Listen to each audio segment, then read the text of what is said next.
Hello, मैं Ranjan Kumar brain child IAS academy में आपका स्वागत है। आज दशहरे का पर्व है ना। बुराई पर अच्छाई के जीत का पर्व है और दशहरे की आप सभी को हार्दिक शुभकामनाएं। और 17वीं बीपीएससी का डेट तय है 13 दिसंबर और 14 दिसंबर, और इसके लिए हमने करंट अफेयर्स की एक सीरीज़ स्टार्ट की है जिसके तहत उन सभी इम्पोर्टेंट करंट अफेयर्स को कवर किया जाएगा जिसका बीपीएससी प्रीलिम्स एग्ज़ामिनेशन में आने के चांसेस हैं। तो उसी सीरीज़ के तहत हमने आज नोबेल प्राइज़ 2024 को कवर किया है ना। यहाँ पर डिफरेंट फील्ड में जो नोबेल प्राइज़ दिया जाता है उन सारे फील्ड के नोबेल प्राइज़ को यहाँ पे डिस्कस करेंगे।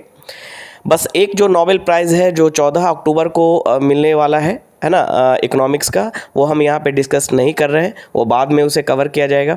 लगभग बाकी सारे फील्ड्स के नोबेल प्राइज़ को यहाँ पे हमने कवर किया है। तो इसमें फर्स्ट है पीस नोबेल प्राइज़ 2024, यानी पीस के लिए जो नोबेल प्राइज़ है 2024 का वो दिया गया है दुनिया को परमाणु मुक्त बनाने की मुहिम चला रहे जापान के संगठन निहोन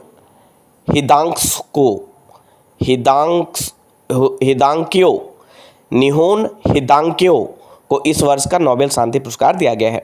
यानी दुनिया को परमाणु जो हथियार है उसे मुक्त बनाने के लिए जो मुहिम चलाई जा रही है, जो अभियान चलाया जा रहा है, जिस संगठन के द्वारा चलाया जा रहा है वो संगठन है निहोन हिदांक्यो, और उसी को इस 2024 का नोबेल शांति पुरस्कार दिया गया है ना।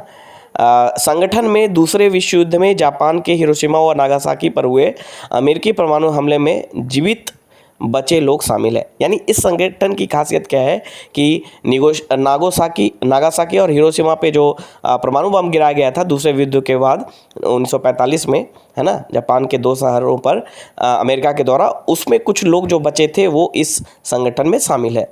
नाम क्या है संगठन का? निहोन हिदांक्यो। ये जापान की एक संगठन है।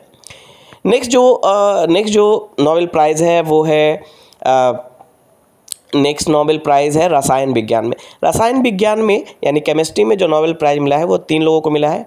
डेविड बेकर, डेमिस हस्साबिस और जॉन जंपर। ये याद रखना है, David Baker, Demis Hassabis and John Jumper, है ना। रसायन विज्ञान का नोबेल पुरस्कार इस साल डेविड बेकर, डेमिस हस्साबिस और जॉन जंपर को मिला है। उन्होंने प्रोटीन पर उनके अनुसंधान के लिए दिया गया है। प्रोटीन का उन्होंने डिज़ाइन तैयार किया है, स्ट्रक्चर तैयार किया है। बेकर सिएटल में यूनिवर्सिटी ऑफ वाशिंगटन में, जबकि हस्साबिस और जंपर लंदन में गूगल डीप माइंड संस्थान में कार्य करते हैं। यानी बेकर जो है वो वाशिंगटन यानी अमेरिका से रिलेटेड है, जबकि हस्साबिस और जंपर जो है लंदन से रिलेटेड है। पिछले वर्ष रसायन विज्ञान का जो नोबेल पुरस्कार था वो अमेरिका के 3 वैज्ञानिकों को मिला था। इस वर्ष जो नोबेल पुरस्कार मिला है वो है ना, जो रसायन विज्ञान का मिला है वो मिला है प्रोटीन डिज़ाइन की खोज करने के लिए। देखिए, किसी भी बीमारी से रिलेटेड जो प्रोटीन होता है या कोई भी वायरस है जो प्रोटीन का बना हुआ है, तो उस प्रोटीन का डिज़ाइन तैयार करना, है ना, ये बहुत अपने आप में एक बड़ी उपलब्धि है और इससे हम दवा बनाने में इससे मदद मिलेगी, वैक्सीन बनाने में हमें इससे मदद मिलेगी। इसके बारे में अगर थोड़ा और हम इसको डिटेल में देखें तो इसमें ये है कि इससे क्या होगा, जो बेकर है ना, डेविड बेकर, उनकी एक टीम है जिन्होंने नए प्रोटीन को डिज़ाइन करने के लिए बेस्पोक सॉफ्टवेयर मेथड का यूज़ किया है। बेस्पोक सॉफ्टवेयर मेथड, और इससे किसी भी नए प्रोटीन का डिज़ाइन किया जा सकता है ना। तो ये ध्यान रखना है, ये बहुत ही एक इम्पॉर्टेंट रिसर्च है ना, और इससे मेडिसिन बनाने में काफ़ी मदद मिलेगी। नेक्स्ट जो हमारा नोबेल प्राइज़ है वो है फिजियोलॉजी में यानी मेडिसिन में जो नोबेल प्राइज़ मिला है इस बार वो विक्टर एम्प्रोज और गैरी रुवकुन को मिला है, गैरी रुवकुन को, और इन्होंने माइक्रो आरएनए की खोज की है ना। माइक्रो आरएनए का बहुत ही इम्पॉर्टेंट होता है जीन रेगुलेशन में, है ना। सेल के न्यूक्लियस में ये माइक्रो आरएनए पाए जाते हैं और इनका जीन रेगुलेशन में बहुत ही इंपॉर्टेंट रोल है ना। तो ये एक रिवोल्यूशनरी चेंज है, खासकर जो कैंसर, डायबिटीज़ और ऑटो इम्यून डिजीज़ हैं, ये माइक्रो आरएनए के डिसरेगुलेशन से रिलेटेड है। यानी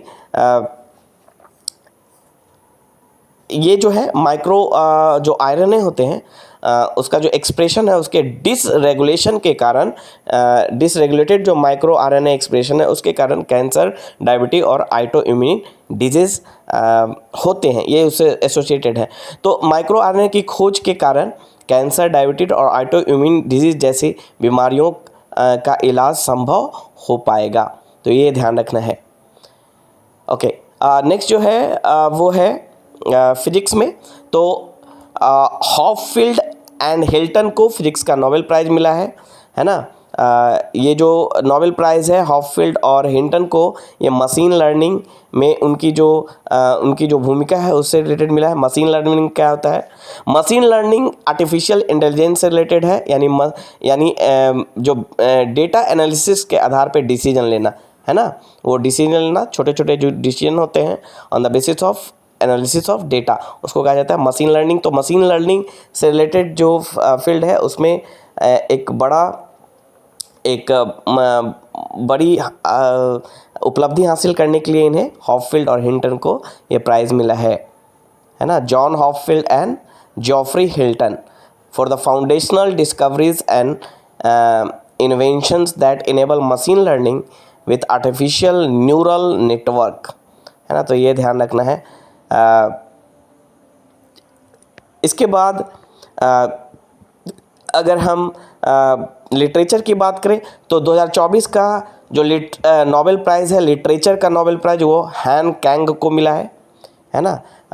उनकी जो पोएटिक प्रोजेज है उसके लिए हैन कैंग को ये 2024 का लिटरेचर का नोबेल प्राइज़ मिला है। तो ये कुछ नोबेल प्राइज़ हैं जो इस साल 2024 में, है ना, अनाउंस किए गए हैं। एक इकोनॉमिक्स का नोबेल प्राइज़ है जो अभी बाद में 14 अक्टूबर को डिक्लेयर होगा और उसके बाद हम उसको कवर करेंगे। तो तब तक के लिए धन्यवाद।